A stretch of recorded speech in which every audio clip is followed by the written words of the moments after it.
एक second. Okay, कहाँ तक हमने ग्राफ्स बनाए थे?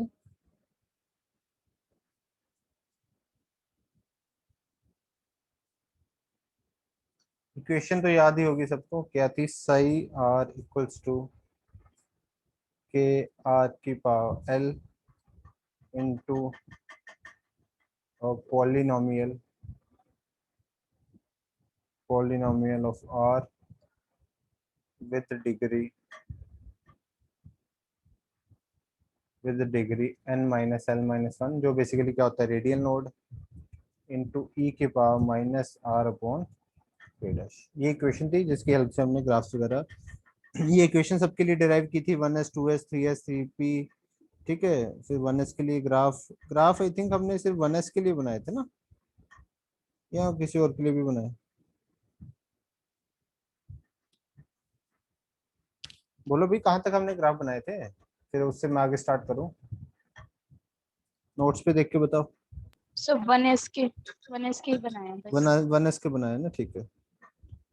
ठीक है भाई, तो आगे स्टार्ट करते हैं। अच्छा, ये 1s का तो पूरा बता दिया था तुम्हें, वो भी निकाल दिया था हमने। ठीक है, तो लिखो फिर graph for 2s, graph for 2s। अब देखो 2s के लिए ग्राफ बनाएंगे, तो रेडियल नोड अगर तुमसे पूछें 2s में कितनी रेडियल नोड्स होती हैं? n minus l minus one, that means 2 minus zero minus one. S orbital के लिए सॉरी एल की वैल्यू जीरो होती है, तो कितना आ जाएगा? 1 आ जाएगा रेडियल नोड्स। और एंगुलर नोड जो होती हैं वो जीरो होती हैं, क्योंकि एल की वैल्यू जीरो होती है। तो इक्वेशन जो बनेगी that is Sai r 2s के लिए जो इक्वेशन बनेगी के, क्योंकि एल की वैल्यू जीरो है तो आर की पावर जीरो होगा तो वो 1 हो जाएगा। ठीक है, और रेडियल नोड 1 है तो पॉलिनोमियल ऑफ आर डिग्री उसकी क्या लेनी है? 1, तो के डैश माइनस आर इंटू ई के पावर माइनस आर अपॉन के डबल डैश। ये इक्वेशन बन जाएगी, ठीक है ना, ये इक्वेशन बन जाएगी। तो अब देखो, अब इसमें ग्राफ ड्रॉ करके देखते हैं, पहले यहाँ पे करते हैं। आई होप तुमने भी ट्राई किया होगा, मैंने बोला था कि ट्राई करना एक बार सबके ग्राफ बनाने की। तो अगर किसी ने ट्राई किया होगा तो चेक करना उसने सही बनाया या नहीं, मतलब अपना चेक कर लेना कि सही था या गलत था। तो साई आर वर्सेज आर का अगर मैं ग्राफ बनाऊं, साई आर वर्सेज आर का, तो ध्यान से देखना। जब आर की वैल्यू जीरो होगी तो यहाँ पे आर की जगह मैं जीरो पुट करूंगा।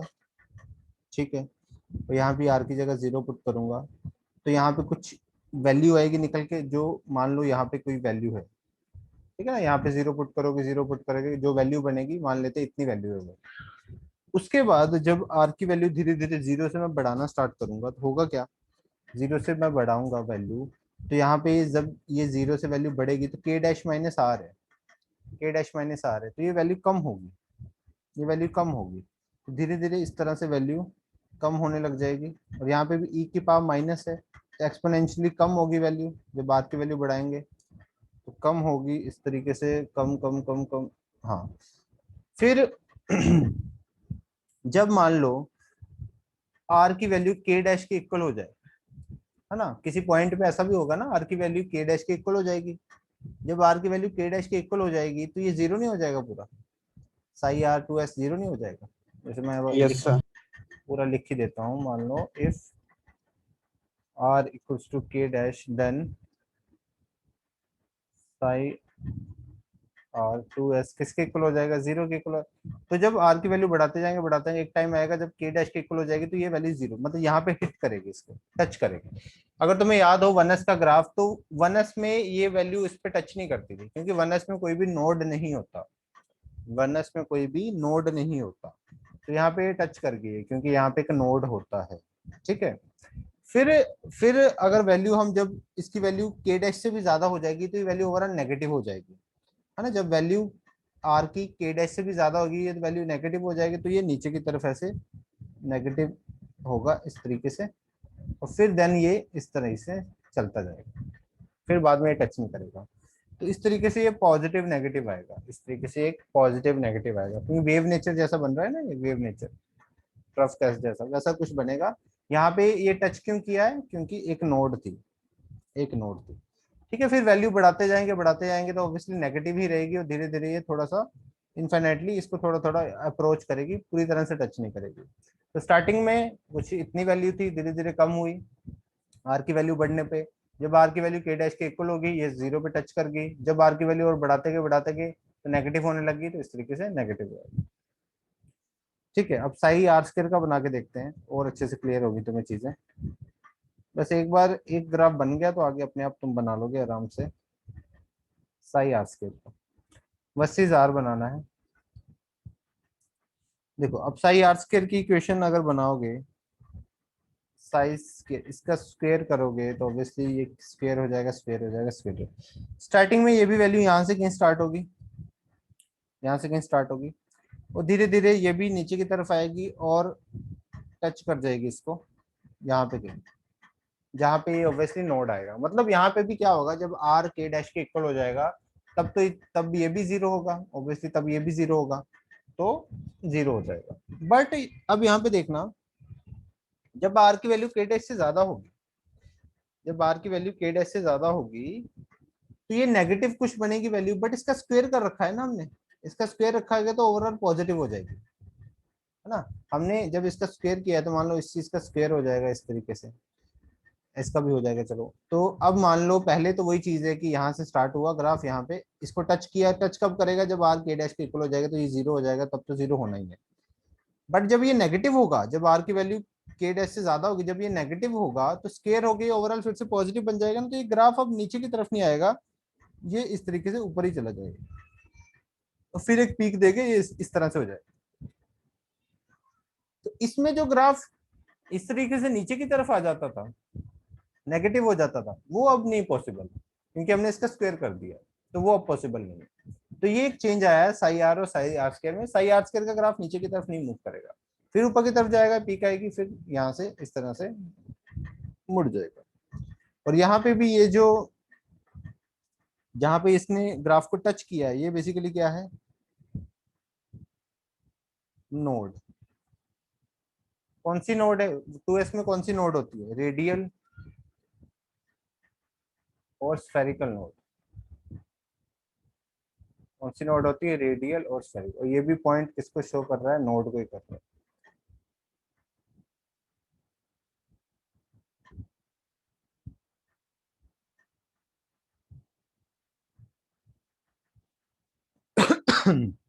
समझ में आया भाई, बोलो। क्लियर हुआ? Yes sir. Yes sir. Okay भाई, लिख लो इतना, फिर आगे बढ़े।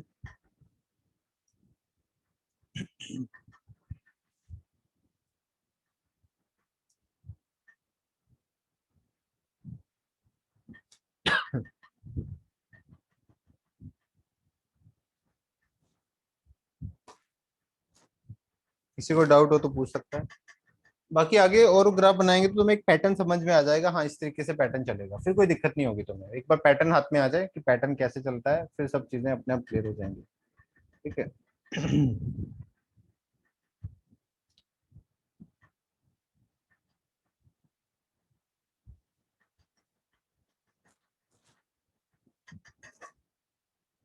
बढ़े आगे, हो गया।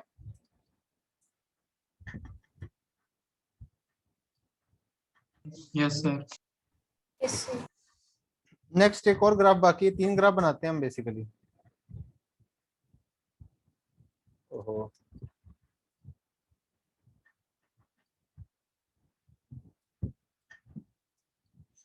किसका था, 4 pi r square psi r square. इसका ग्राफ रेडियल डिस्ट्रीब्यूशन फंक्शन याद होगा तुम्हें, radial distribution function versus r का ग्राफ।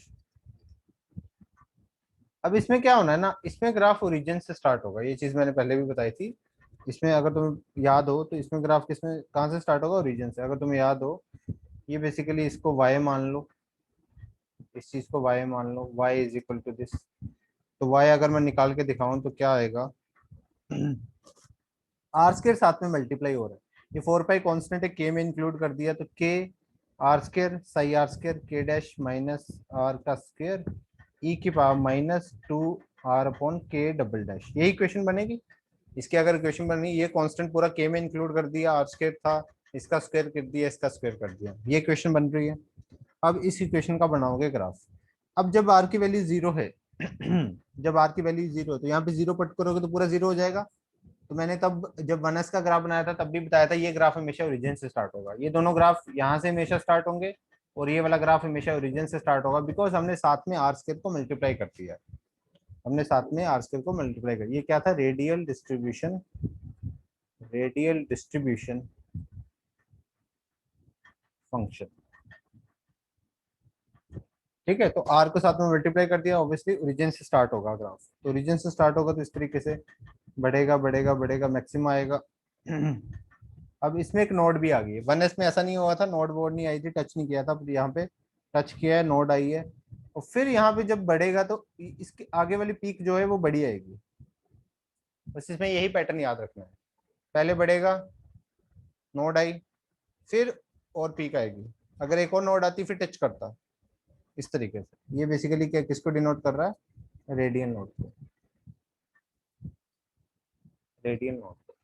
ठीक है, तो बढ़ता जाएगा बढ़ता जाए, पहले तो जीरो से स्टार्ट हुआ क्योंकि आर की वैल्यू जीरो है, फिर आर की वैल्यू बढ़ेगी बढ़ेगी, एक मैक्सिमम आएगा, फिर धीरे धीरे, क्योंकि यहाँ पे आर स्क्वायर के साथ मल्टीप्लाई हो रहा है ना, बट धीरे धीरे मैक्सिमम आने के बाद कम होना स्टार्ट हो जाएगा, क्योंकि ये के डैश माइनस आर, ये आर बढ़ने से बाद में ये इसको कम करना स्टार्ट कर देगा। ठीक है, एग्जैक्टली हमें पूरा इक्वेशन से कैलकुलेट करने की जरूरत नहीं है, तुम बस पैटर्न याद रखो, ऐसे पैटर्न आगे भी फॉलो होगा तो तुम्हें याद हो जाएगा ऑटोमेटिकली। ठीक है, बाकी पूरा हमें अच्छे से समझने की जरूरत नहीं है कि कैसे हो रहा है ये। ठीक है, तो जैसे मान लो आर की वैल्यू, जब वही चीज है कि आर की वैल्यू के डैश के इक्वल हो जाएगी तो ये जीरो बन जाएगा, पूरे को जीरो कर देगा, तहाँ यहाँ पे ये नोड आई है, इस पॉइंट पे तो क्या, इस पॉइंट पे क्या था, आर जीरो था, तो ये जीरो होने की वजह से पूरा जीरो हो गया।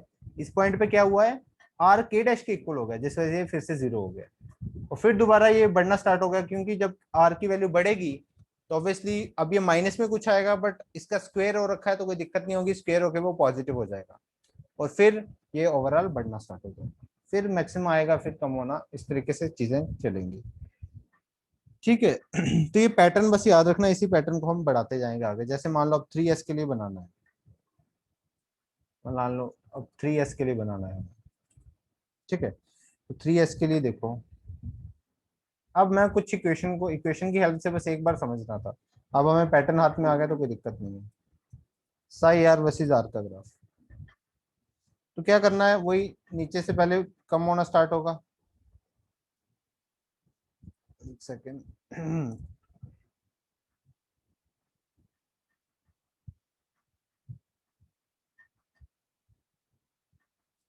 3s में तुम्हें पता है दो नोड्स होती है, 3s में नोड्स निकालो, रेडियल नोड्स n-l-1, तो 3 -0 -1, तो कितनी, दो रेडियल नोड्स होती है, एंगुलर नोड तो कोई होती नहीं है, तो इसमें दो बार टच करेगा, दो बार टच करेगा। ठीक है, साई आर का ग्राफ तुम्हें अगर याद हो, इसमें कैसा था, गया एक बार टच किया, फिर ऊपर टच नहीं करेगा, इसमें ऊपर टच नहीं करेगा, बट यहाँ पे क्या, टच किया, नीचे की तरफ आया, फिर टच करेगा, फिर ऊपर की तरफ, इस तरह से, तो प्लस माइनस प्लस, इस तरीके से। समझ रहे हो ना बात को, कंसेप्ट समझने की कोशिश करो, कुछ नहीं है, ये दोनों क्या है, ये दोनों पॉइंट्स इसको रिप्रेजेंट कर रहे हैं रेडियल नोड्स, क्योंकि इसमें दो रेडियल नोड्स है, इसमें दो रेडियल, इक्वेशन की हेल्प से भी देख सकते हो वही चीज बन रही है, ज्यादा इक्वेशन की हेल्प से कितनी बार बार क्या देखेंगे, कि वही है कि आर की वैल्यू बढ़नी स्टार्ट हुई, फिर इसके इक्वल हो गई, जीरो बन जाएगा। ठीक है, इस तरीके से फिर एक बार इक्वल होगी, है ना, जब फिर से आर की वैल्यू बढ़ी, तो ये पैटर्न बस याद रखो। अब इक्वेशन की हेल्प से हमने एक बार थोड़ा सा देख लिया पैटर्न, वो तुम्हें थोड़ा सा आइडिया रखना है इक्वेशन की हेल्प से कि हाँ ग्राफ यहाँ से स्टार्ट होगा या ओरिजिन से स्टार्ट होगा, बाकी तुम ऑटोमेटिकली खुद ही अब बना लोगे इक्वेशन की हेल्प से ज्यादा, तुम क्योंकि इक्वेशन तुम्हें बार बार कंफ्यूज भी कर देगी, हाँ ग्राफ ऐसे क्यों जा रहा है, क्योंकि बहुत ही कॉम्प्लेक्स इक्वेशन है। ठीक है, एग्जैक्टली तो हम इक्वेशन की हेल्प से नहीं, वो तो हम नॉर्मल ग्राफ्स बना लेते हैं इक्वेशन की हेल्प से, बट यहाँ पे एक पैटर्न हमें मिल गया, अब हम सीख लेंगे अपने आप ही। तो ये 3s का ग्राफ हो गया। साई आर स्क्वायर का बनाएंगे तो क्या फर्क आएगा, मान लो साई आर स्क्वायर का बनाता हूँ, साई आर स्क्वायर का वर्सेस आर, तो बस फर्क क्या होगा, साई आर स्क्वायर में फर्क क्या आता है कि वो नीचे नेगेटिव में नहीं जा पाता, क्योंकि उसका स्क्वायर हो रखा होता है, तो जब वैल्यू नेगेटिव होती है वो भी पॉजिटिव हो जाती है। इसलिए यहाँ पे वही नीचे की तरफ आता है, पहले टच करता है, फिर ऐसे मैक्सिमा, फिर टच करता है, और फिर नेक्स्ट मैक्सिमा उससे छोटा बनता है। इसमें तुम्हें ये याद रखना है, टच किया फिर मैक्सिमा बना, पहले यहाँ से स्टार्ट हुआ था, मैक्सिमा बना, फिर अगली, क्योंकि 2 रेडियल नोड है इसमें,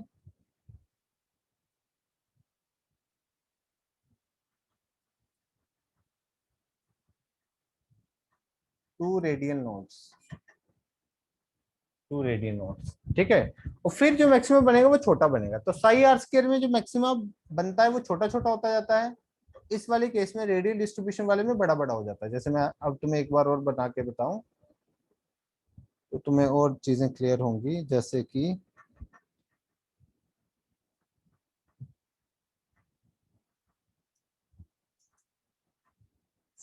four pi r square psi square r. अब ये ग्राफ रीजन से स्टार्ट होगा, ये तुम्हें पता ही है, ये वाला ग्राफ रीजन से स्टार्ट होता है, ये हमने यहाँ भी देखा, सॉरी, रीजन से स्टार्ट होगा क्योंकि आर साथ में मल्टीप्लाई हो रखा है आर स्क्वायर। रीजन से स्टार्ट होगा, मैक्सिमम आएगा, नोड आ गई, फिर उसके बाद एक बड़ा मैक्सिमम आएगा, क्योंकि आर स्क्वायर साथ में मल्टीप्लाई हो रखा है उसकी वजह से हो रहा है ये। फिर टच किया क्योंकि 2 रेडियल नोड्स है, फिर एक बड़ा और बड़ा आएगा, इस तरीके से ग्राफ चलेगा। ठीक है, तो ये दोनों पॉइंट्स भी ऑब्वियसली किसको रिप्रेजेंट कर रहे हैं, 2 रेडियल नोड्स,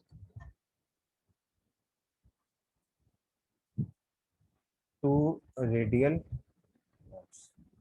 बस अब मैं एक बार तुम्हें लास्ट पैटर्न फिर से बता देता हूँ। देखो इसमें क्या होगा, साई आर वाले ग्राफ में क्या होगा, ऊपर से स्टार्ट होगा ग्राफ, टच करेगा पर नेगेटिव में जा सकता है, साई आर नेगेटिव में जाएगा।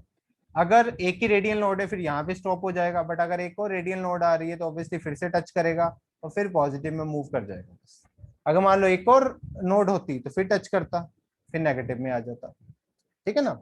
साई आर स्क्वायर में क्या होगा, नीचे नहीं जा सकता क्योंकि हमने स्क्वायर कर दिया, तो टच करेगा, मैक्सिमम बनेगा, फिर टच करेगा, नोड्स के हिसाब से जितनी नोड्स होंगी उतनी बार टच करेगा, फिर इसमें मैक्सिमम छोटा बनेगा।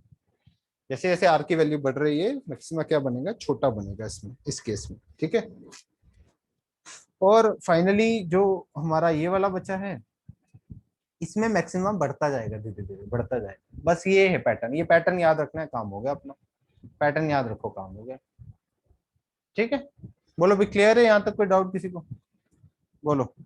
Yes, sir. Clear. Clear, Yes, sir. Okay very good. ये लिख लिया ये वाला, आगे बढ़े। So ये इक्वेशन 3s की है ना? ये क्वेश्चन नहीं, ये क्वेश्चन 3s की नहीं थी, ये इसकी चल 2s की चल रही थी। ये 2s के लिए, 2s के लिए इसकी इक्वेशन है ये, इसकी रेडियल डिस्ट्रीब्यूशन के लिए इक्वेशन थी ये।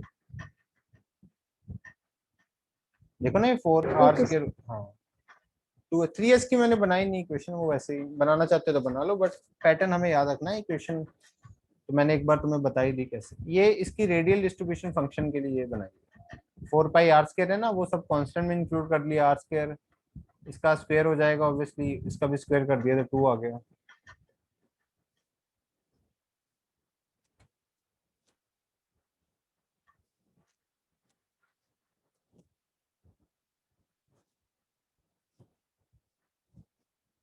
इसके भी बनाना चाहते हो तो बना सकते हो इसकी इक्वेशन। अब इसमें 2 रेडियल नोड्स है तो ऑब्वियसली इसमें जो पॉलिनोमियल बनेगा उसमें 2 डिग्री वाला लेना पड़ेगा। तो ये इक्वेशन हमने सब बना रखी थी शायद, 2s इक्वेशन तो हमने पहले कर ली थी ना सबकी। तो ये सबके लिए ऑलमोस्ट काफी सबके लिए बनाई थी हमने। Yes, sir. Yes, sir. Equations तो हमने पहले ही बना रखी है।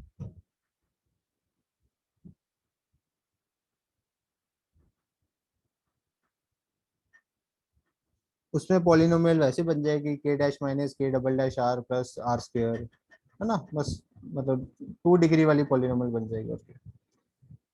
ठीक है, आगे बढ़े, ये हो गया पेज ये वाला। Yes, sir.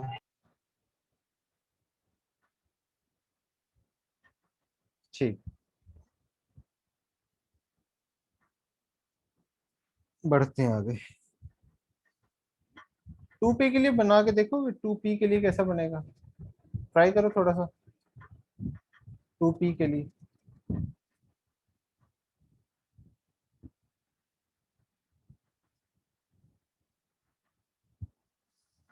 Psi R versus R,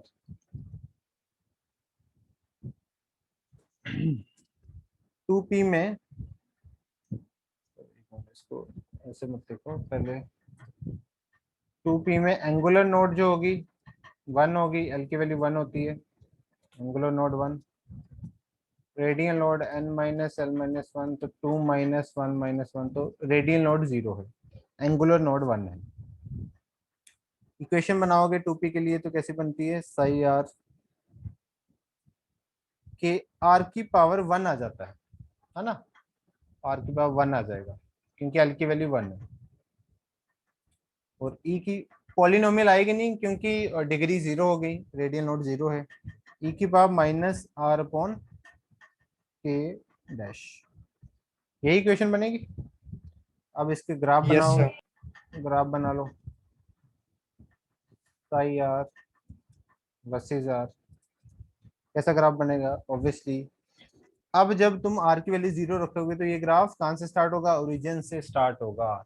S orbital के लिए ग्राफ यहां से स्टार्ट होता था, बट पी ऑर्बिटल के लिए ग्राफ यहां से स्टार्ट होगा, इस बात का ध्यान रखना है क्योंकि यहाँ पे ये इक्वेशन जरूर दिमाग में रखनी है, ये इक्वेशन तो रट्टा मारनी है, इसको तो मैंने तुम्हें बोला है अच्छे से रट्टा मार लो, क्योंकि ये हमें ग्राफ्स को याद कराने में हेल्प करेगा, हमें एकदम से याद आ जाएगा कि भी आर मल्टीप्लाई हो रहा है तो ओरिजिन से ग्राफ 0 होगा, आर 0 तो ये पूरा 0 हो जाएगा, ओरिजिन से स्टार्ट होगा, फिर ऑब्वियसली कुछ खास नहीं होगा, वो बढ़ता जाएगा, वही मैक्सिमम आएगा और फिर ऐसे आगे, तो कोई दिक्कत नहीं है, सिंपल ही होता है सिस्टम। साई आर स्क्वायर के लिए अगर देखें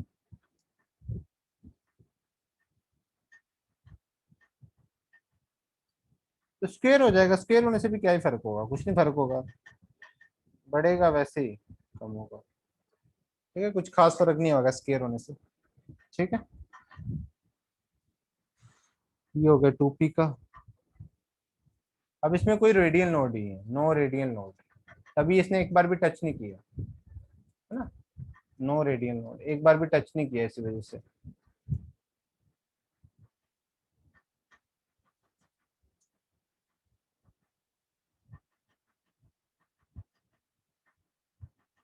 उसका बनाएंगे वो भी सेम ही बनेगा, उसमें भी कुछ फर्क नहीं बनेगा, radial distribution 4 pi r square psi r square, इसमें भी कुछ नहीं,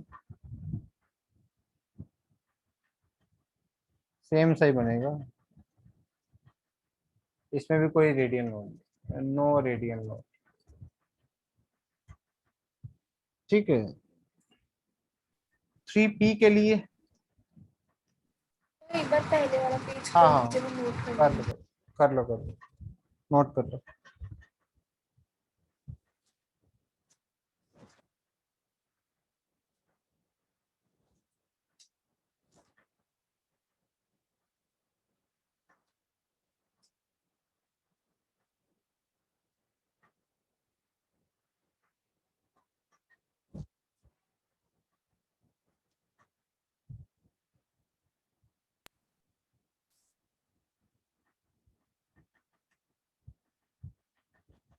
हो गया,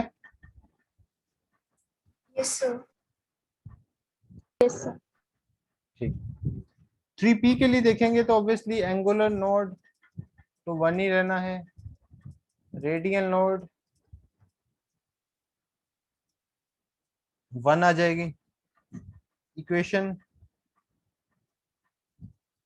के आर की पावर 1, ऑब्वियसली के डैश माइनस आर आ जाएगा, पॉलिनोमियल आएगी विद डिग्री 1, और ई की पावर में माइनस आर अपॉन, ठीक है। बस अब इसके लिए ग्राफ बनाओ, साई आर वर्सेस आर, कैसा बनना चाहिए, ग्राफ रीजन से स्टार्ट होगा, टच करेगा, नोड आएगी, नीचे की तरफ बी जाएगा, और इस तरह से हो जाएगा positive negative, positive negative, simple है ना, क्योंकि एस के लिए तो रीजन से स्टार्ट नहीं हो रहा था, बट पी के लिए साफ दिख रहा है कि क्योंकि आर को अगर जीरो पुट करेंगे तो ऑब्वियसली जीरो होगा, तो पी के लिए तो साफ दिख रहा है कि ग्राफ रीजन से ही स्टार्ट होगा। बढ़ेगा कम, कम तो होना ही है, मैक्सिमम आएगा कम तो होना ही ऑब्वियसली क्योंकि नोड आएगी। ठीक है, और देन इस तरीके से चलो। ठीक है, सो एक सेकेंड। देन बात आ गई हमारी इसकी,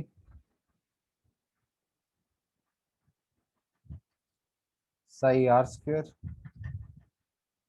क्या लगता है ओरिजिन से स्टार्ट होगा, टच करेगा, पर अब इस बार मैक्सिमम छोटा बनेगा पहले वाले से। सिंपल, कोई दिक्कत वाली बात नहीं। ठीक है ना, थोड़ा और छोटा बना लो। ठीक है भाई, तो आई थिंक तुम्हें पैटर्न समझ में आ गया है। ये क्या किस पे शो कर रहा है, वन रेडियल नोड को। ये किस पे शो कर रहा है, वन रेडियल नोड को। बोलो क्लियर है यहाँ तक, क्लियर है यहाँ तक? Yes sir. ठीक है, वेरी गुड। ओके, एक बचा हमारा रेडियल डिस्ट्रीब्यूशन वाला, ये हो गया यहाँ तक? फर्स्ट यस वाला सर। भी रह गया है। हाँ ठीक है, बना लो बना।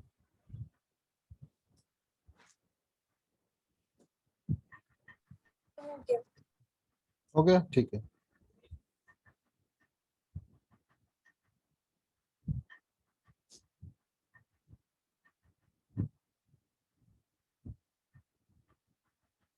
एक सेकंड रुकना यार, एक सेकंड।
हाँ भाई ठीक है, ओके।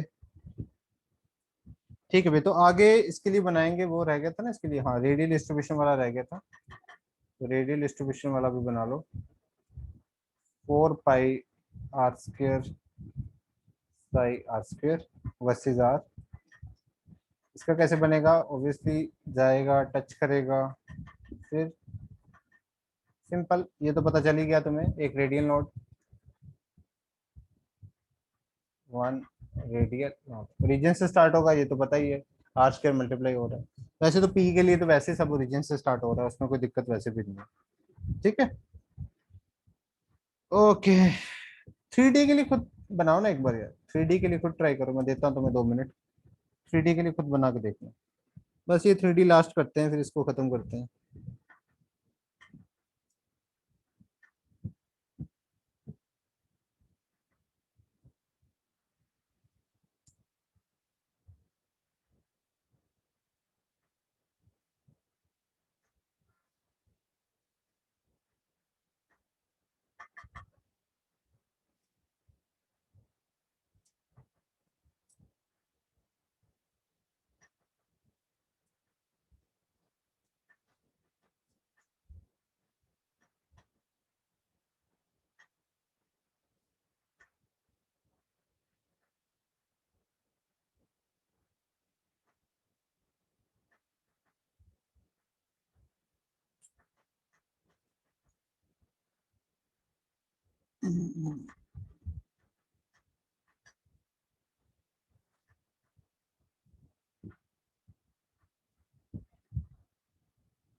बना लिया?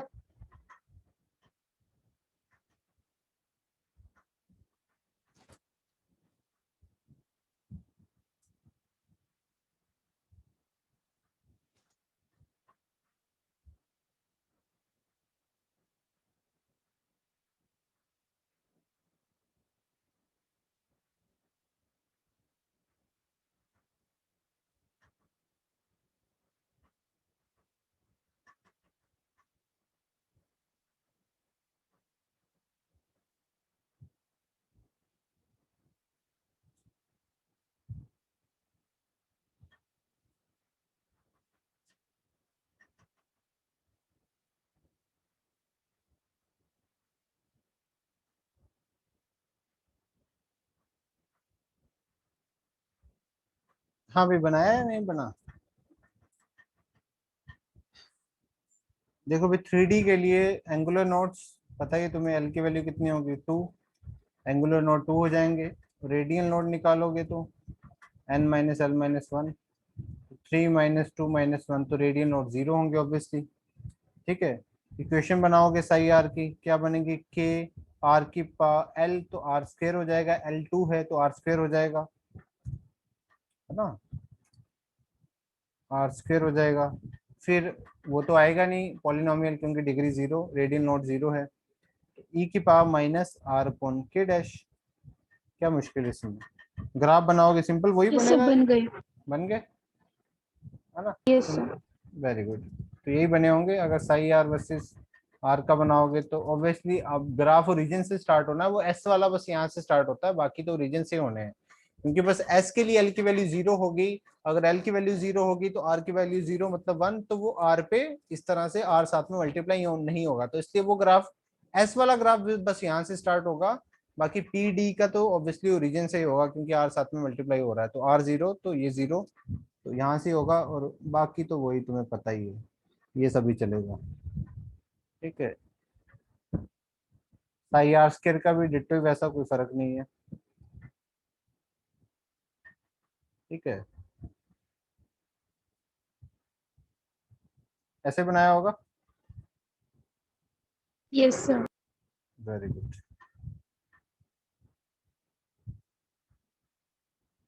और वो भी वैसे बनेगा, 4 pi r square psi square r, ये भी सेम ऐसे ही बनेगा। ठीक है, चलो 5D के लिए अगर बनाए, बना लेते हैं, चलो प्रैक्टिस हो जाएगी तुम्हारी बढ़िया।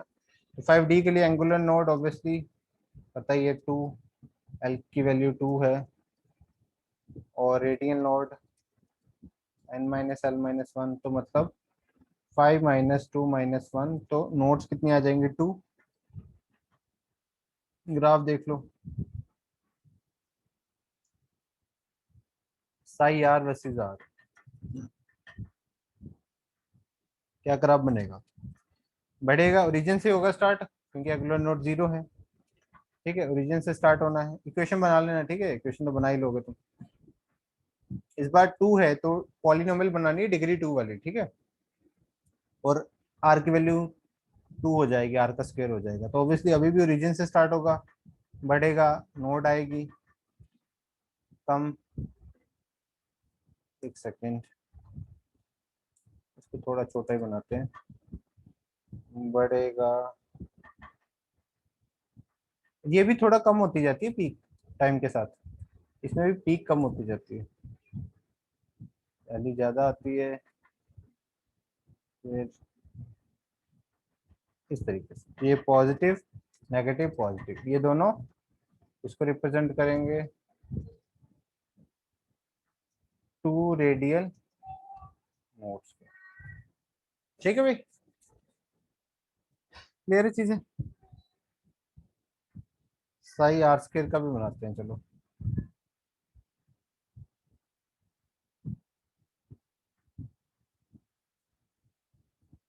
साई आर स्क्वायर का बनाओगे वर्सेस आर, तो कैसा बनेगा? पीक टच करेगा, छोटी पीक टच करेगा, और छोटी अब टच नहीं करेगा, तो 2 बार टच करेगा क्योंकि 2 रेडियल नोट्स।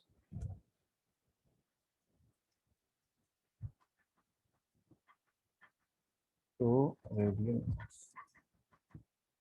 तो आई होप क्लियर हो रही होंगी चीजें। क्लियर है यहाँ तक?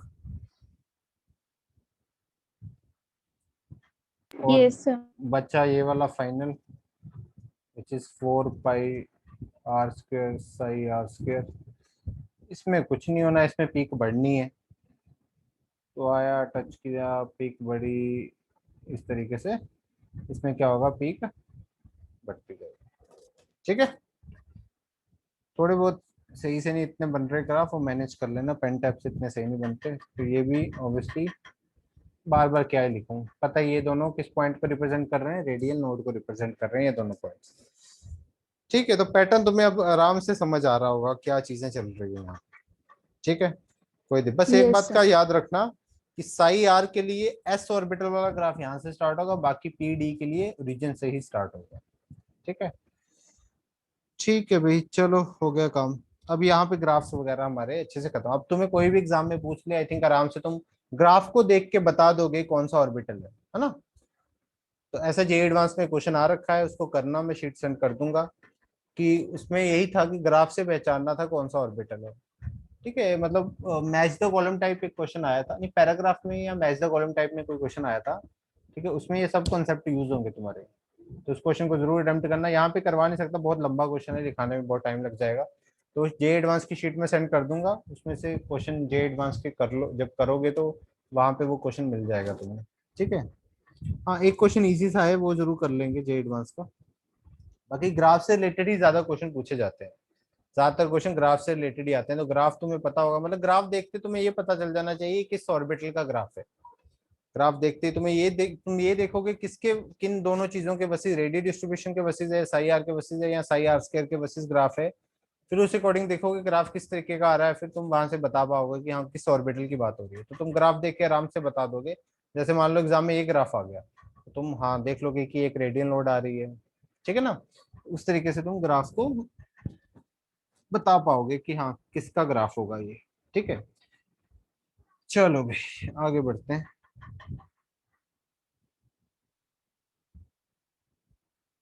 बना लिया ना सब कुछ, कोई बचा तो नहीं किसी का?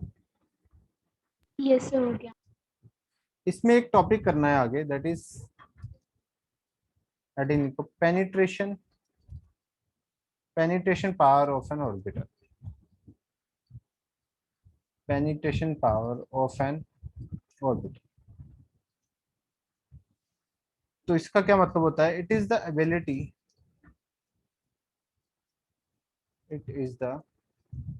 एबिलिटी ऑफ एन ऑर्बिटल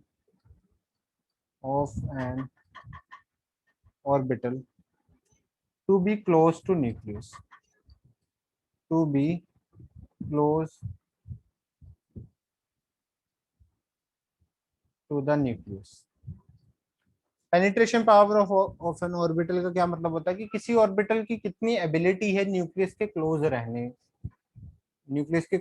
की।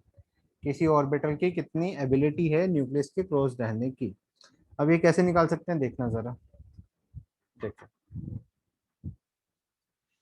फॉर एग्जाम्पल हम ना एक साथ ग्राफ्स ड्रॉ करते हैं। Radial distribution 4 pi r square psi r square का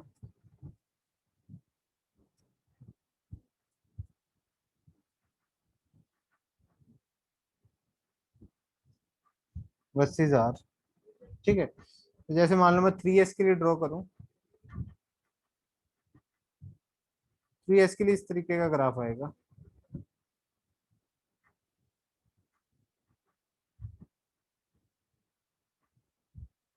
ठीक है, ऐसा इस तरीके का ये टच कर रहा है सभी यहाँ पे, अभी बनाया था हमने। ये क्या है बेसिकली, ये वाला जो मैक्सिमा है, दिस इज बेसिकली, इसको हम क्या बोलते हैं, आर मैक्स, जहां पे इलेक्ट्रॉन के होने की प्रोबेबिलिटी सबसे ज्यादा है, आर मैक्स ऑफ 3s। अगर मैं 3p के लिए ग्राफ ड्रॉ करता हूँ, मान लो 3p के लिए करता हूँ, तो ग्राफ ना कुछ इस तरीके से आएगा।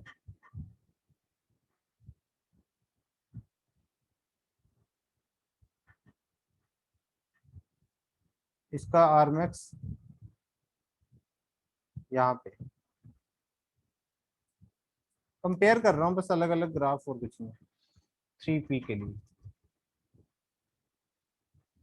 और 3d के लिए भी ऐसे ड्रॉ कर सकते हो तुम। 3d के लिए जो आएगा वो इस तरीके का आएगा। एक मिनट,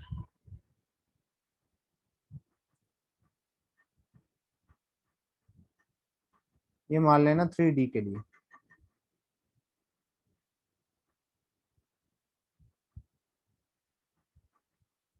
थ्री डी में कोई रेडियन लोड नहीं होता, इसलिए एक बार भी टच नहीं करा।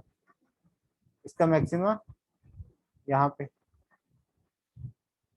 तो अगर तीनों ग्राफ्स को एक साथ बनाए तो इस तरीके के ग्राफ्स हमें मिलते हैं। किसका ग्राफ है? रेडियल डिस्ट्रीब्यूशन वर्सेस आर का ग्राफ है। Radial distribution function versus r का ग्राफ है। और तीनों ग्राफ्स को 3s 3p 3d ग्राफ को तीनों को मैंने एक साथ बनाया, तो इस तरीके से हमें दिखेंगे तीनों ग्राफ। तो इस ग्राफ को देख के तुम देखो, भले ही आर मैक्स जो है वो 3d का ज्यादा क्लोज आ रहा है न्यूक्लियस के, यहाँ पे बेसिकली न्यूक्लियस है। 3p का मतलब सबसे ज्यादा दूर जो आर मैक्स आया है वो किसका आया है? एस ऑर्बिटल का।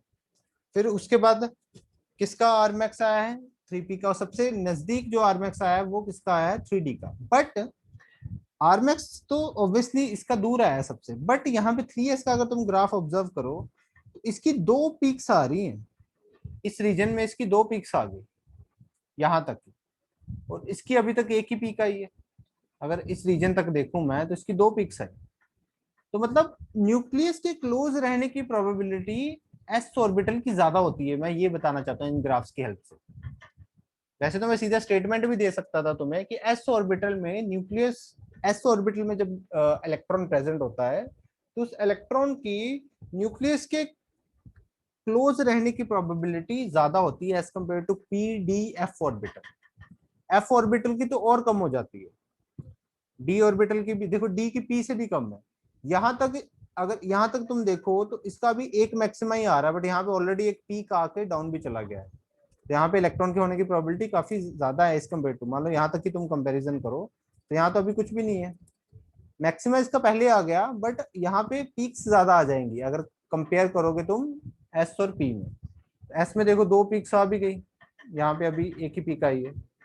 वैसे सेम डी में अभी। तो आगे ऐसे एफ एफ का ग्राफ बनाओगे तो और इधर शिफ्ट हो जाएगा ग्राफ। एफ का ग्राफ और इधर शिफ्ट हो जाएगा तो और मतलब सॉरी पीक पहले आ जाएगी, बट मतलब यहाँ पे न्यूक्लियस के क्लोज रहने की प्रोबेबिलिटी और कम हो जाएगी।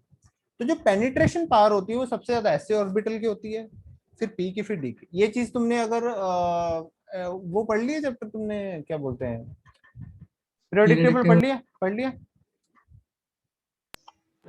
मतलब पढ़ा रहे हैं सर अभी।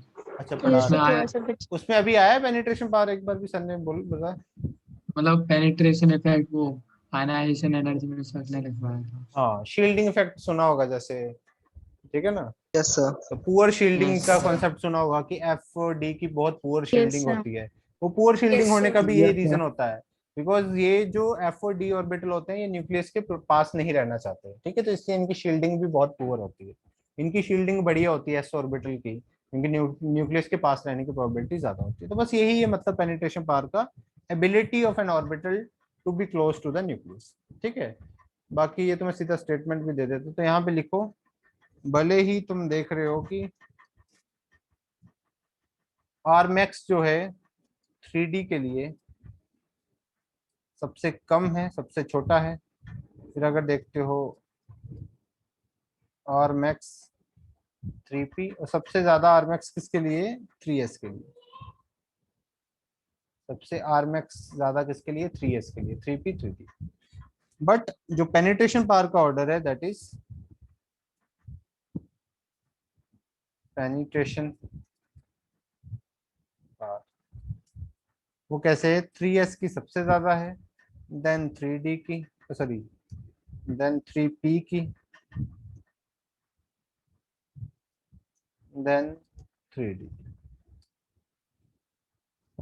इस तरफ जा रहे हैं तो पेनिट्रेशन क्या हो रही है? डिक्रीज हो रही है। पता ही है। चलो यहाँ पे लिखेंगे 3s as greater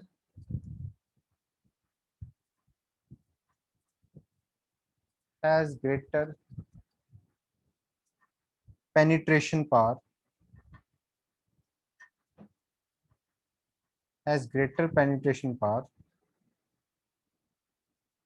due to addition,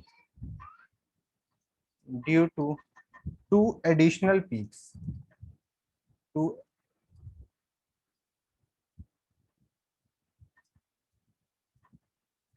3s का ग्रेटर पेनिट्रेशन पावर क्यों है? क्योंकि दो पीक्स ऑलरेडी आ चुकी हैं। अगर तुमने ध्यान से देखा हो तो दो पीक्स ऑलरेडी आ चुकी हैं, तो दो एडिशनल पीक्स की वजह से, दो एडिशनल, यहाँ पे अभी एक ही पीक आई है, यहाँ पे दो पीक आई हैं, यहाँ पे तीन आ गई हैं, यहाँ पे तीन पीक्स आई हैं, और यहाँ पे एक पर्टिकुलर डिस्टेंस तक आर मैक्स तक यहाँ पे ऑलरेडी दो एडिशनल पीक्स आ चुकी हैं।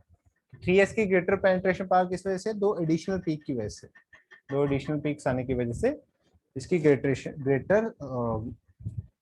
ग्रेटर पेनिट्रेशन पावर है। 3D में तो एक ही पीक आई, ठीक है। इस तरह से याद रख लेना, एस ऑर्बिटल की सबसे ज्यादा, फिर डी, फिर पी, फिर डी, और बाद में एफ आ जाता है, ठीक है।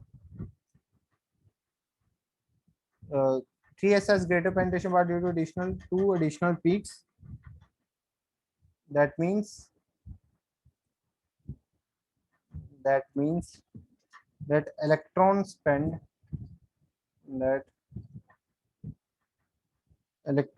more time close to the nucleus. Electrons spend more time close to the nucleus.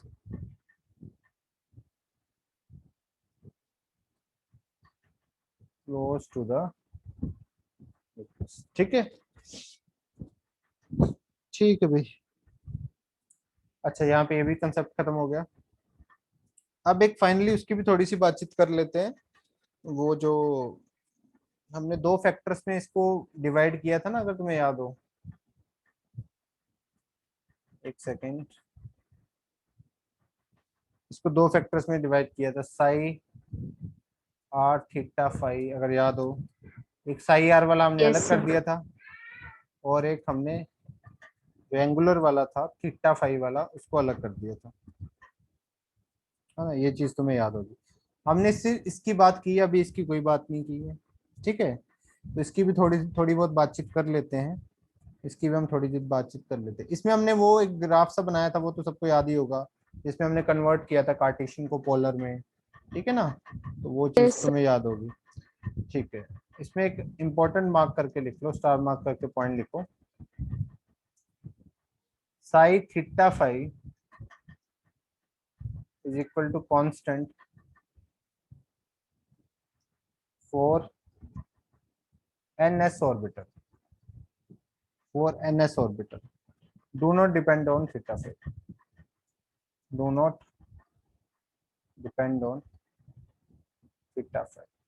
देखो एस ऑर्बिटल में तुम्हें पता है, एस ऑर्बिटल डायरेक्शनल नहीं होते, कोई उसका डायरेक्शन तो मायने रखता नहीं है, ठीक है। 3D में वो कॉन्स्टेंटली हर तरफ से उनकी जो प्रोबेबिलिटी होती है वो हर तरफ से सेम होती है। तो इसमें थीटा फाइव पे जो एनएस ऑर्बिटल होता है, एस ऑर्बिटल थीटा फाइव पे डिपेंड ही नहीं करता, ठीक है।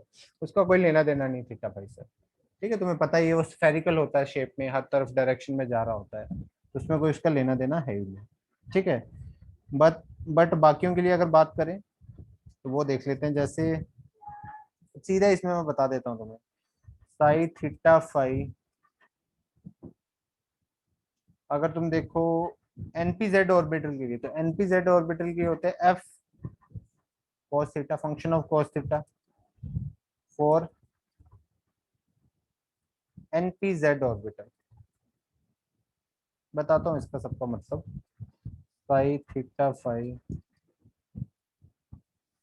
Sign theta cos phi for NPX orbital, NP X orbital, psi theta phi, अगर तुम इसके लिए आएगा sine theta sine phi for NP Y orbital. अब ये इस तरीके से कैसे आए, देखो हमने वो किया ही था काम, अगर तुम्हें याद हो तो। इसको हमने वाई एक्सिस लिया था, इसको z लिया था, इसको x लिया था, यहाँ पे एक पॉइंट p हमने लिया था, ये r था, ये एंगल थीटा था, याद आ रहा है। और यहाँ पे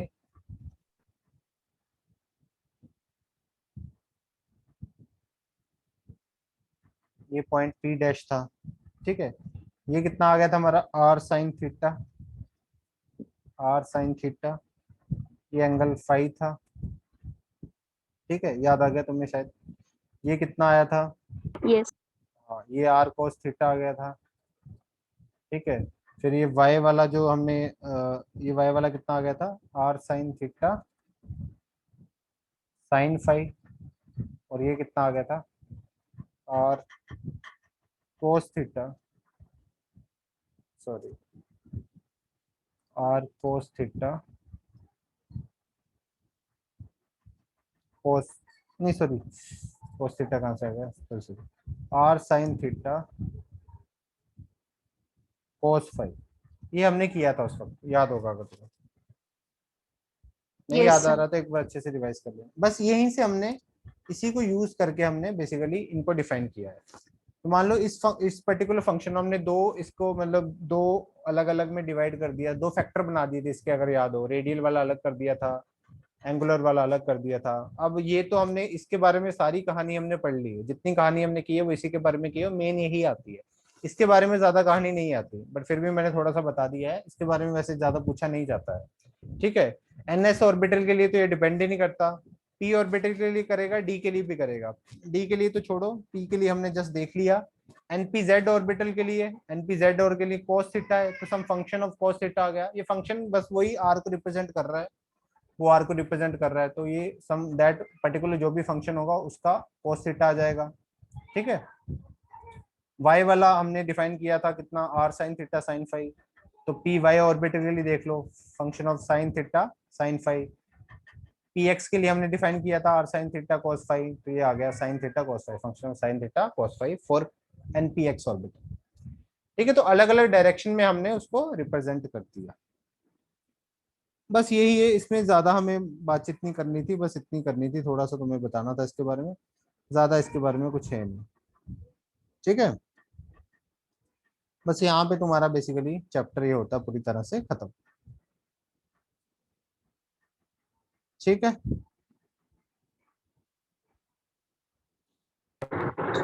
क्लियर है भाई,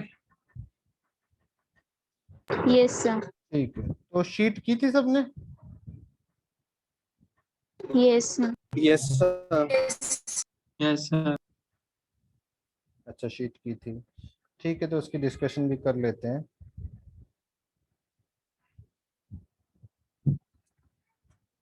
एक सेकंड रुकना जस्ट, ठीक है, ठीक है, आई थिंक ये सब चीजें क्लियर ही होगी।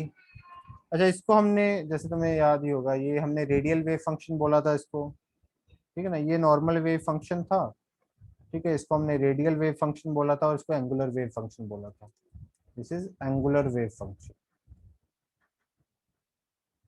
This is radial wave function, तो दो फैक्टर्स में अलग अलग डिवाइड कर दिया, और ये हमने बस p ऑर्बिटल के लिए मैंने थोड़ा सा तुम्हें बता दिया कि अगर हमें लिखना हो, इसको भी साथ में मल्टीप्लाई करना हो तो इस तरीके से हम कर सकते हैं, ये हमने बाद में देख लिया था, ठीक है। चलो भी ठीक है भाई, लिख लो इसको, कंप्लीट कर लो, फिर हम शीट डिस्कस करते हैं, और फिर नया चैप्टर स्टार्ट करेंगे, न्यूक्लियर केमिस्ट्री और रेडियो, न्यूक्लियर केमिस्ट्री वाला जो चैप्टर है ना, nuclear chemistry and radio activity, वो फिजिक्स में भी पढ़ते हो तुम, सेम चैप्टर फिजिक्स में भी आता है, मॉडर्न फिजिक्स में।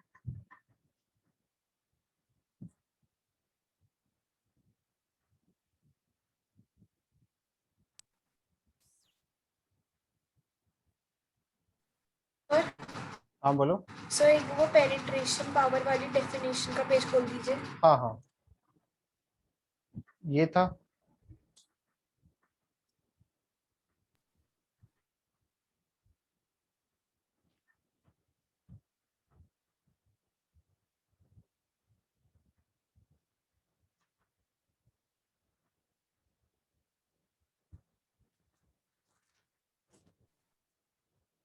हो गया।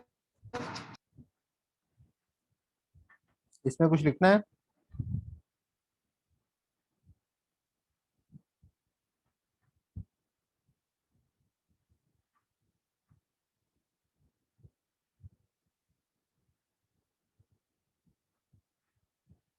हो गया ना ये भी?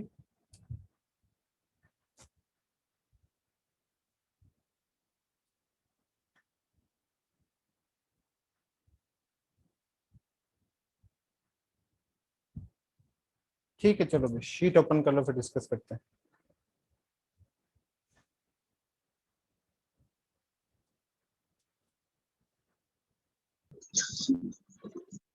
हेलो, आवाज आ रही है मेरी?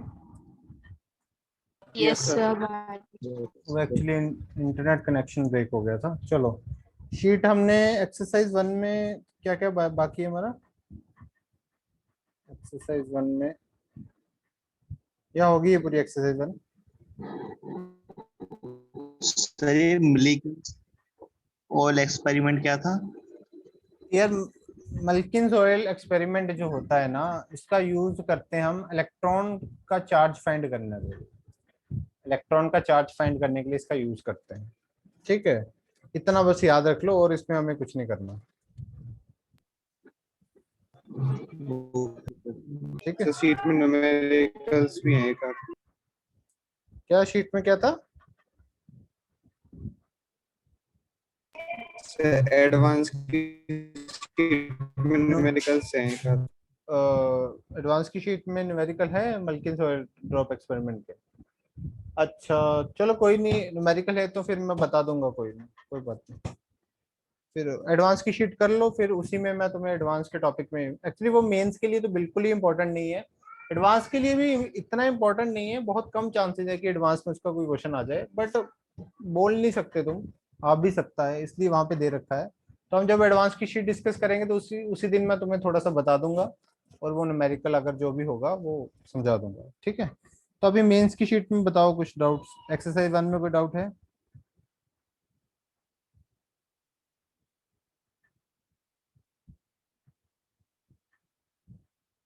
सर क्वेश्चन नंबर 12 में एक्सरसाइज 3।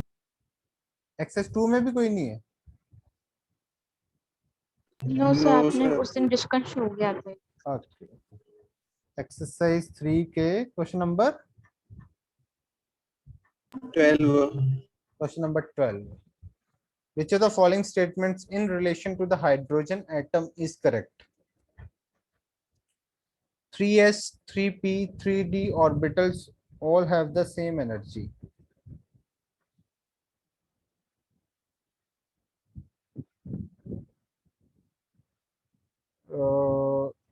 हाइड्रोजन एटम के लिए में भी उसमें एक इलेक्ट्रॉन होता है, इसलिए बोल रहे हैं 3s 3p, बट n+l से देखेंगे तो अलग अलग आएगी। वही होगा इसमें कि क्योंकि यस सर। एक ही इलेक्ट्रॉन होता है उसमें, और तो बेसिकली अगर एक ही इलेक्ट्रॉन है तो कोई शील्डिंग वगैरह तो होगी नहीं। ठीक है, तो बस डिपेंड किस पे करेगा, मतलब देखो, मेनली जब 3s और 3p में 3d में फर्क आता है ना, वो कहीं ना कहीं शील्डिंग के कारण भी आता है। ठीक है, शील्डिंग जो इलेक्ट्रॉन्स प्रोवाइड करते हैं।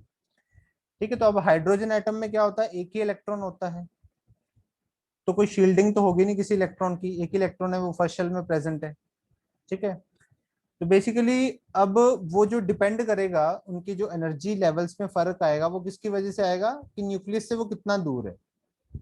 बस फर्क किस, अब एनर्जी लेवल्स पे किस वजह से फर्क आएगा कि वो न्यूक्लियस से कितना दूर है, और न्यूक्लियस से कितना दूर वो कौन डिसाइड करता है? सिर्फ एन डिसाइड करता है, सिर्फ एन डिसाइड करता है।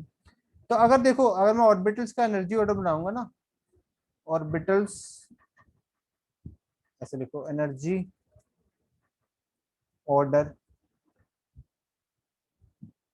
Of orbitals of hydrogen atom, तो किस तरह से आना चाहिए? देखो 1s का तो ज्यादा होगा 2s से, ये तो समझ में आता ही है, क्योंकि शेल का ही फर्क हो गया ना, तो 1s तो 2s से ज्यादा होगा। पर 2s 2p सेम होगा, 2s 2p क्या होगा, सेम होगा, क्योंकि 2s में कोई इलेक्ट्रॉन थोड़ी प्रेजेंट है, कोई इलेक्ट्रॉन तो है ही नहीं, इलेक्ट्रॉन तो 1s में है, 2s में 2p में तो इलेक्ट्रॉन होता तो इस वजह से कुछ डिफरेंसेस आ सकते थे, ठीक है।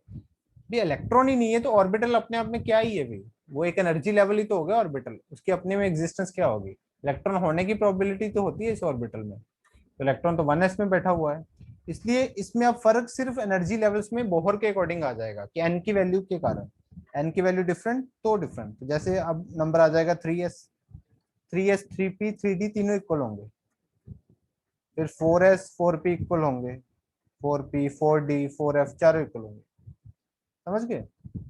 बस ये था इसमें बस। Yes, sir. ठीक, और बोलो। 17th वाला सर 14। 70. 14 भी बोला किसी ने, पहले 14 देख लें। 14 में है uncertainty in the position of an electron moving with a velocity 300 metre पर सेकंड accurate up to, ये सब कुछ तो दे रखा है इसमें, कर लो। एक्यूरेसी दे रखी है, सब कुछ दे रखा है, इसमें कैलकुलेशन ही करनी है, कर लो। डेल्टा एक्स इंटू डेल्टा वो सब फॉर्मूला लगाना है और सॉल्व करना है, ओके सर। ठीक है। तो इसके बाद क्या बोला 16 sir 17 17 which of the following nuclear reactions will generate an isotope। देखो इसको अभी ये रेडियो एक्टिविटी का टॉपिक है, मतलब जो न्यूक्लियर केमिस्ट्री हमने पढ़ना है ना उससे रिलेटेड है, इसको अभी रहने दो, ठीक है। उसी में ये सब पढ़ेंगे, alpha particle emission, positive emission, सब कुछ उसी में आएगा ये, ठीक है। इसको अभी पेंडिंग में रखो, और बोलो।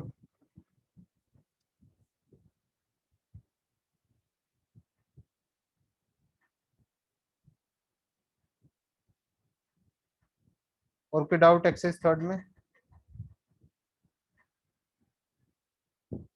क्वेश्चन तुमने देखो एक चीज तो ऑब्जर्व कर ली होगी कि जेई मेंस में जितने भी क्वेश्चन आए हैं इस चैप्टर से बहुत ही आसान आते हैं, क्वेश्चन सॉल्व करने वाइज ये चैप्टर मुश्किल नहीं है, ये मैं बार बार बताता था, और अब तुम्हें ये चीज समझ में आ रही होगी। मुश्किल है Yes, इसको, sir. इसको समझना हो अच्छे से, अगर तुम डेप्थ से चीजों को समझना चाहते हो तो ये चैप्टर मुश्किल है, क्वेश्चन सॉल्व करने वाइज तो मुश्किल। काना का डाउट है online JEE Main question number 9, online JEE Main question number 9, online कहाँ गया, online online online JEE Main question number, जैसे मेरा तो ये शीट क्या कर रहे हो, एक मिनट। सर ऑनलाइन जी मेन का सेकंड क्वेश्चन और है। ये कौन सा सेकंड? यस सर सेकंड भी है। ठीक है, एक बार इसको देख लेते हैं। इसमें बोला हुआ है at temperature T the average kinetic energy of an particle, average kinetic energy of an particle is 3/2 kT। ये तुम्हें अभी कॉन्सेप्ट पता नहीं, ये गैसियस स्टेट में आएगा 3/2 kT क्यों होती है एवरेज काइनेटिक एनर्जी, ठीक है। So the de Broglie wavelength follows the order, de Broglie wavelength क्या होगी, ओके। काइनेटिक एनर्जी का 3/2 kT दे रखा है तुम्हें, सर ये विजिबल फोटोन थर्मल फोटोन ये क्या होता है सर, मतलब फोटोन सुना है सर। हाँ फोटोन तो तुम्हें पता ही है ना क्या होते हैं। नहीं विजिबल देखो फोटोन, विजिबल फोटोन जो विजिबल रेंज में जिसकी वेवलेंथ होगी उसको विजिबल फोटोन बोलते हैं, ठीक है। बाकी देखो इसमें ना हम कंपैरिजन में बताता हूँ कैसे करें। देखो काइनेटिक एनर्जी जो हमें दे रखी है दैट इज 3/2 kT, ये अब 3/2 kT कैसे आए ये तो तुम गैसियस स्टेट में पढ़ोगे, बट हम काइनेटिक एनर्जी को हाफ mv² से भी लिख सकते हैं, ठीक है, हाफ mv² से लिख सकते हैं। और हम और कैसे लिख सकते हैं इसको, मोमेंटम किसके इक्वल होता है, mv के, mv के इक्वल होता है। तो अगर मैं ऐसा करूं कि हाफ, सर p²/2m आ जाएगा। क्या हुआ, सर p²/2m आ जाता है। मतलब मोमेंटम अगर p है तो p हाँ स्क्वायर अपॉन 2m पी आ स्क्वायर जाएगा। अपॉन 2m आ जाएगा, P square upon kinetic energy. De Broglie wavelength जो होती है वो किसके इक्वल होती है, एच अपॉन पी के। ठीक है, तो बेसिकली अगर किसी पार्टिकल का मास कम हो, है ना, अगर किसी यहाँ एच अपॉन एम वी के मैं बोल दूं, अगर किसी पार्टिकल का मास कम होता है तो उसके लिए बेसिकली उसके लिए वेलोसिटी हायर होगी एंड मोमेंटम ऑब्वियसली, मतलब अगर पार्टिकल का मास कम होगा तो ऑब्वियसली हम बोल सकते हैं वेवलेंथ की वैल्यू ज्यादा होगी, है ना, particle having yes lower. Sir. हाँ, तो मास कम होगा तो ऑब्वियसली मोमेंटम कम होगा, मास कम होगा तो मोमेंटम कम होगा, मोमेंटम कम होगा तो डी ब्रोगली वेवलेंथ क्या होगी, ज्यादा होगी। ठीक है, अब इसमें ये चीज तुम्हें ऑलरेडी पता ही होनी चाहिए, मैं ऐसे बोलूंगा। फोटोन का मास तो भी सबसे कम होता है, फोटोन का मास तो सबसे कम होता है, तो फोटोन के लिए ऑब्वियसली वेवलेंथ की वैल्यू क्या आ जाएगी, ज्यादा आ जाएगी। इलेक्ट्रॉन और न्यूट्रॉन में मास किसका कम होता है, न्यूट्रॉन का मास कम होता है, फिर उसका नंबर आ जाएगा और लास्ट में न्यूट्रॉन का नंबर आएगा। तो मास के बेसिस पे इस क्वेश्चन को कर सकते हो तुम, इस क्वेश्चन को मास के बेसिस पे ही किया जा सकता है। ठीक है, समझ रहे हो बात को, फोटोन का मास सबसे कम होगा। फोटोन बेसिकली इलेक्ट्रोमैग्नेटिक रेडिएशन जो विजिबल रेंज, फिजिबल फोटोन मतलब विजिबल रेंज में जो इलेक्ट्रोमैग्नेटिक रेडिएशन आ रही है उसका मास, तो फोटोन का रेस्ट मास 0 होता है। हाँ, थोड़ा जब वेलोसिटी से कुछ पर्टिकुलर वेलोसिटी से मूव कर रहा है तो थोड़ा बहुत मास होता है, बट रेस्ट मास तो उसका 0 होगा। ठीक है, फोटोन में तो क्या ही है ना, छोटे क्या ही पार्टिकल्स, इसमें क्या ही साइज होगा उसके पार्टिकल्स का, फोटोन तो बहुत ही, मतलब ये मान लो 0 ही होता है उसका मास ऑलमोस्ट। ठीक है, रेस्ट मास 0 होता है। इलेक्ट्रॉन का मास तुम्हें पता है 9.1 10 पर -31 kg, और न्यूट्रॉन का मास तुम्हें पता ही है किसके इक्वल होता है 1.67 इंटू 10 पर -24 ग्राम। तो मास के अकॉर्डिंग जिसका मास कम उसके लिए डी ब्रोगली वेवलेंथ ज्यादा। ठीक है, ऐसे कर लो। तो इसको ये चीज तो बस कंफ्यूज करने के लिए दी है, इसका तो कुछ खास काम नहीं था, बस तुम ऐसे कर लोगे। क्लियर है?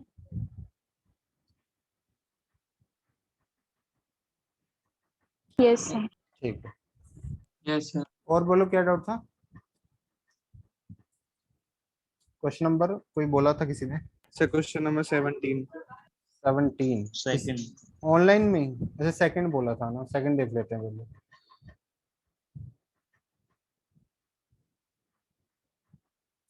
ऑनलाइन का सेकंड ना, if lambda naught and Yes, lambda sir. be the threshold wavelength and wavelength of visible light, the velocity of the photoelectron ejected from the metal surface, वो निकालनी है हमने velocity। तो velocity of photoelectron हम कैसे निकालते थे,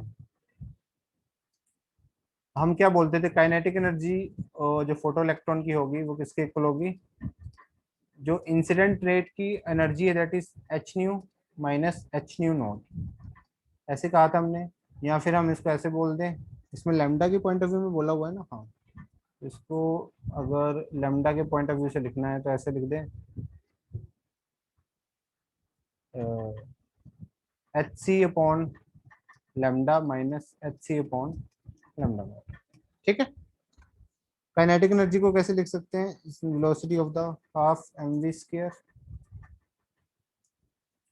H c upon lambda minus, बस इसी को अब प्रूफ करना है, वी वी अंडर रूट हो जाएगा उधर जाके, ये 2 मल्टीप्लाई हो जाएगा, वी स्क्वायर किसके इक्वल आएगा, 2 h c upon lambda m minus 2 h c upon,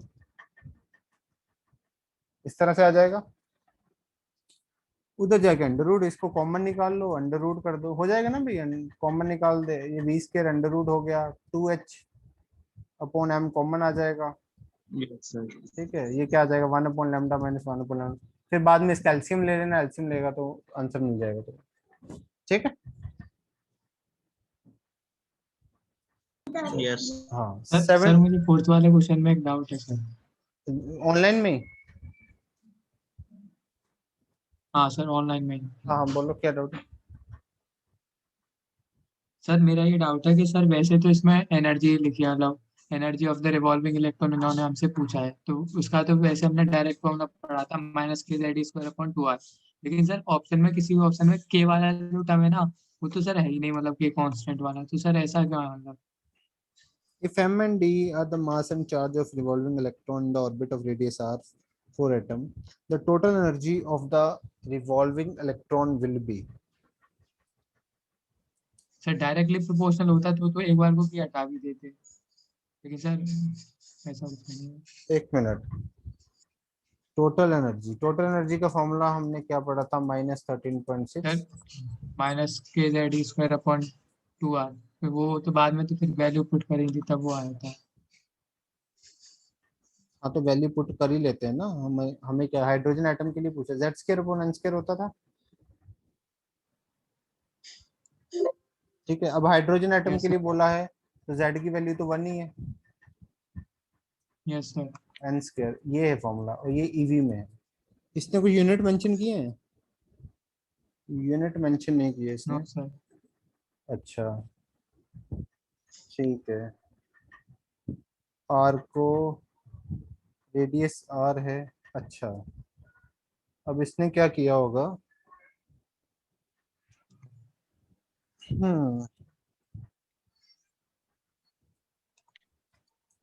मास और चार्ज दे रखा है रिवॉल्विंग इलेक्ट्रॉन का। अच्छा, तो सीधा के जेड वाला अगर यूज करेंगे तो के की वैल्यू भी तो पुट करनी पड़ेगी। हाँ बात तो सही है तेरी। यस सर, के वाला के चारों ऑप्शन में किसी में से भी वो के वाला टर्म आया भी है। तो फिर इसमें मुझे ऑप्शन गलत लग रहे हैं, मुझे लगा के तो होगा ही होगा, ऑप्शन गलत होंगे ये। सर मैंने नेट पे भी फिर सर देखा सर, वहाँ पे हाँ भी नहीं था सर के, तो वहां पे भी के नहीं था। वहाँ पे भी सर के भी नहीं था। पता नहीं, तो बट ये तो डायरेक्टली प्रोपोर्शनल होता तो हाँ वो बिल्कुल तो सही हम बात है कह भी तेरी, देते के नहीं। पर होना चाहिए के ऐसे थोड़ी के गायब कर दे। हाँ प्रोपोर्शनल होता तो ऑब्वियसली गायब कर भी सकते थे, के होना चाहिए, ऐसा नहीं हो सकता। क्योंकि हम इसको नॉर्मली वैसे नॉर्मल तरीके से करेंगे कि टोटल एनर्जी हमें पता है किसकी इक्वल होती है, kinetic energy plus potential energy के। काइनेटिक एनर्जी हम लिखेंगे K Z E square upon 2r, potential energy हम लिखेंगे माइनस में होती है K Z E square upon R, है ना, ऐसे करेंगे ना हम। तो ये तो के तो आएगा ही आएगा यार। तो या तो ऑप्शन में कुछ गड़बड़ है, कुछ तो गड़बड़ है, ऐसे तो हो ही नहीं सकता के ना आए। या तो भूल गए, मुझे लिख रहा है वो लिखना भूल गए, मुझे तो यहाँ तक लग रहा है। बाकी वो देख लेना, होगा, मतलब ऐसा नहीं हो सकता ना हो। ठीक है, तो z की वैल्यू 1 हो जाएगी तो आंसर यही आना चाहिए, ये ऑप्शन में होना चाहिए। अभी के गायब कर रखा है, पता नहीं क्यों। ठीक है, तो वो ऑप्शन में गलती होगी, नहीं तो के आएगा ही आएगा। ठीक है, यस सर, यही डाउट। हाँ के आएगा ही आएगा, ऑप्शन में गलती होगी। और जो नेट पे भी तुमने देखा है मे भी वहां भी गलती होगी, क्या बता। ठीक है, के तो आना ही चाहिए। ठीक है, नेक्स्ट।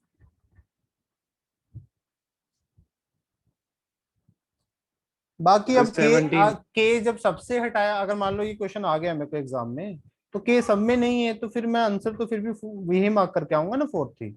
के अगर सब में हटा हुआ है यस सर, तो आंसर मार्क करने में कोई दिक्कत नहीं हाँ है। वो तो वो तो मार्क्स सर कर यूनिट लेंगे, यूनिट के हिसाब से। बट के तो मेंशन होना चाहिए। हाँ हाँ, नेक्स्ट क्वेश्चन कौन सा बोल रहे थे? सर 7। 17 या 7? 7 17 17 17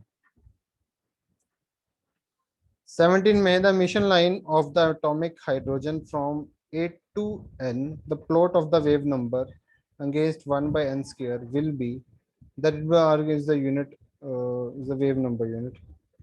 अच्छा, तो एक ग्राफ ड्रॉ करने के लिए इसमें बोला हुआ है हमें, एमिशन लाइन है एटॉमिक हाइड्रोजन की 8 to 1, तो इसमें वही यूज करो 1/λ इक्वल्स टू RH। इसके लिए बोला हुआ है हाइड्रोजन के लिए ना, जेड की वैल्यू तो 1 होगी, upon 1/n2 square minus n1 square, नहीं n1 square minus n2 square होता है sir, n1 square minus n2 square 1/λ। यहाँ पे वेव नंबर ही लिख लो 1/λ की जगह पे, और एच 8 का स्क्वायर है यहाँ पे, 8 का सॉरी n दे रखा है तो n का स्क्वायर ही आ जाएगा, यहाँ पे 8 का स्क्वायर आएगा, 8 का स्क्वायर 64 क्या आ जाएगा। ग्राफ किसकी किसी वर्सेस ड्रॉ करना है हमने, वेव नंबर वर्सेस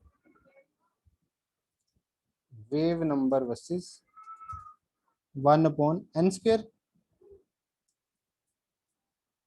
1/n²। इसको ऐसा करो, ओपन करके लिखो। ओपन करके लिखेंगे तो क्या होगा, RH/n² माइनस RH/64। ये आएगा ग्राफ इस तरीके से। ठीक है, अब देखो कैसा ग्राफ बनेगा। RH1/n², इसको y ले लो और 1/h² की जगह x ले लो। अब मेरे को देख के बनाओ कौन सी इक्वेशन बन रही है। बन रही है ना y तो equals to y mx equal to plus c। Minus c हो गया बस, प्लस c की जगह पे, और क्या है। ठीक है, तो बस अब लीनियर ग्राफ बनेगा। लीनियर ग्राफ बनेगा और स्लोप इसकी क्या आ रही है, ये m की वैल्यू है, स्लोप क्या आ गई, RH। तो इसका ऑप्शन क्या हो जाएगा, लीनियर विद स्लोप RH। बात खत्म। सर इसमें लेकिन सर जैसे उसमें n1² पहले लिखते हैं हम, मतलब हाँ इस वाली n1, इक्वेशन में, तो मतलब 64 हाँ पहले आएगा ना सर, 1/64। नहीं नहीं, मतलब n1 माइनस n2 लिखते हैं ना। और यहाँ पे इसने बोला हुआ ना 8, इनिशियल 8 है और फिर फाइनल n है, मतलब 8 से वो n पे आया है। n2 8 होगा ना भाई, हम छोटे से बड़े का लेते हैं ना हमेशा ऐसे। वैसे तुम कैसे भी पहले ले लो, फॉर्मूला डिराइव। कैसे भी ले लो, तब भी बनेगी तो यही चीज ना। सर बनेगी यही चीज, लेकिन सर उसमें ना अगर हम वैसे कर देंगे तो सर उसका जो स्लोप होगा वो तो नेगेटिव हो वो चेंज जाएगा। हो जाएगा, और यही, यस सर, वही दिक्कत आ रही है इसमें। आंसर दो दे हम्म, रखे हैं, 2 और 4। देखो इसने क्या बोला ना, for the emission line, for the emission line बोला है ना, दैट मींस 8 से 1 की ओर आ रहा है। वो ये बोलना चाहता है, इमिशन लाइन का मतलब ये ना कि एमिट हो रही है रेडिएशन। एमिट हो रही है रेडिएशन मतलब 8 से n पे इलेक्ट्रॉन ने जंप किया है। तो 8 पे n पे जंप जंप किया है, तो हम हमेशा n1 n2 ऐसे लेते हैं, छोटा बड़ा लेते हैं। याद होगा अगर कभी, ये n1 n2 छोटे से बड़े के लिए होता है, ये n1 छोटे के लिए होता है, n2 बड़े के लिए। तो ऑब्वियसली n1 की जगह n रखेंगे ना, समझे बात को। ओके। हाँ ठीक है, और बोलो।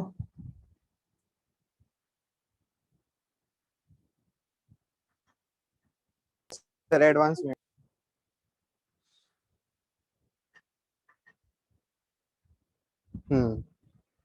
बोलो एडवांस में। Question number 8। Question number 8। ओहो, ये तो उसी का है, रेडियो एक्टिविटी वाला, ये रहने दोगे। ये न्यूक्लियर केमिस्ट्री का क्वेश्चन है, ये अभी रहने दो। इसके अलावा कुछ। सर 10 वाला 10 वाला वही है, probability of finding the 1s electron of hydrogen in a spherical shell of इनवन एंड स्मॉल dr। मतलब वही। यार अभी तो हमने ग्राफ बनाया आज, ये 4πr² वाला बोल रहा है वो, 4πr² dr। तो ग्राफ ऐसे बनेगा ना, आज ही हमने किया। देख ना, volume of the shell is 4πr² dr, मतलब उसके लिए वो जो हमने रेडियल डिस्ट्रीब्यूशन फंक्शन वाला किया था ना, उसके लिए बोल रहा है। उसके लिए probability, radial probability, radial distribution function versus r का ग्राफ था। तो 1s ऑर्बिटल के लिए यही तो बनाया था हमने। ठीक है। Yes sir. हम्म। और कुछ, चलो वैसे भी टाइम हो गया, अगर कोई डाउट बचा होगा तो नेक्स्ट टाइम ले लेंगे। वैसे ऑलमोस्ट आई थिंक हो गए तुम्हारे डिस्कस। तो जे एडवांस की शीट में सेंड करूंगा आज, यस उसको सर। यस उसको कंप्लीट कर लेना। हम नेक्स्ट ट्यूसडे तक कर पाओगे। सर, ट्यूसडे थोड़ा काम है सर। ट्यूसडे सर सर कल टेस्ट भी है ना। अच्छा ठीक है, कल टेस्ट भी है, कल तो टेस्ट, अच्छा आज तो टेस्ट को पढ़ोगे। ठीक है चलो कोई नहीं, फिर जब फिर सैटरडे कर लेना, सैटरडे ही होती है फिर उसके बाद क्लास हमारी। यस अच्छा, सर। यस कल सर। यस। तुम्हारा टेस्ट है तो फिर कल एक्स्ट्रा क्लास वो रखनी थी, रख सकते हैं। टेस्ट कितने बजे, यस सर। पता नहीं सर, वो टेस्ट का बता टाइमिंग दो नहीं सर पता अभी। टेस्ट सर कभी भी टेस्ट की सर, वो टाइमिंग। जिस दिन टेस्ट होता है उस दिन व्हाट्सएप पे मैसेज आता है। अच्छा, वैसे पिछले टेस्ट में क्या सर 9 टाइमिंग बजे होती के बाद थी। कभी भी सर पिछले 9 बजे के टेस्ट में बाद तो 9 बजे के बाद हुआ था। 9 बजे के बाद। 9 बजे, 9 से 12 और 2 से 5। 3 बजे तो कोई सेमिनार भी है कल यार, क्लास कब कल रखे सर हैं। रहने दीजिए। क्लास ही रहने दो। क्लास रहने ही दूं। सर सुबह रख लीजिए। सुबह नहीं रख सर, सकते, सुबह नहीं। सुबह वाले बंदे सर को शाम को रख लीजिए सर, 6 बजे सर, सुबह तो शायद से हो सकता है, टेस्ट ठीक होने की प्रोबेबिलिटी ज्यादा है। ठीक है, चलो फिर 6 बजे रख शाम को लेते हैं, 6 बजे। 6 बजे रख लेते हैं, ठीक है। Yes sir. एक बार मैं ग्रुप में डाल दूंगा, 6 बजे रख लेते हैं। और उसमें हम नया चैप्टर स्टार्ट करेंगे, कल तो हम नया चैप्टर स्टार्ट करेंगे, न्यूक्लियर केमिस्ट्री और रेडियो एक्टिविटी, और शीट तुम्हारी डिस्कस होगी एडवांस वाली नेक्स्ट सैटरडे। ओके, चलो ठीक है, फिर मिलते हैं नेक्स्ट क्लास में, तब तक के लिए बाय। तो 1 मिनट रुक जाना यार, 1 मिनट, तुम्हारी अटेंडेंस लेना भूल गया था शायद, नहीं नहीं हो गया था शायद, अटेंडेंस हो गई। चलो ठीक है, बाय। Okay bye.